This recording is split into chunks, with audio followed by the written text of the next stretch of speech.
Le député socialiste sortant Jean-Louis Touraine semble le mieux placé pour remporter cette circonscription avec 56% des voix pour François Hollande au second tour de la présidentielle. Le chemin semble bien tracé. En 2007, en mauvaise posture après le premier tour, il l'avait emporté grâce à une forte réserve de voix, notamment du MoDem porté par Azouz Begag.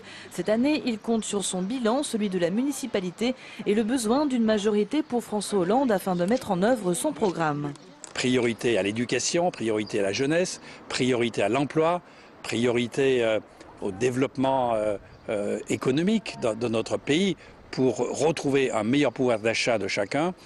Voilà ce qu'il nous faut ensuite décliner au niveau local. En face, à l'UMP, exit Nora Berra qui a refusé de se présenter dans la 3e et lui a préféré la 4e pour ensuite se désister.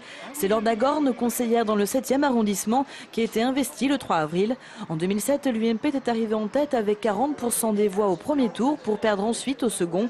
Cette année, Laure Dagorne vise une première place, mais se heurtera à d'autres candidats de droite. Elle compte s'appuyer sur le projet de Nicolas Sarkozy. On l'aborde avec beaucoup de conviction parce que je pense qu'il y a un certain nombre d'idées du projet Nicolas Sarkozy qui n'ont pas forcément été audibles pendant la campagne des présidentielles. C'est les questions de société, tout ce qui concerne la famille, la vie quotidienne dans une ville, la baisse des dépenses publiques. Cette 3e circonscription est la plus prisée du département, celle où se présentent le plus de candidats dans le Rhône, 21, soit 7 de plus qu'en 2007.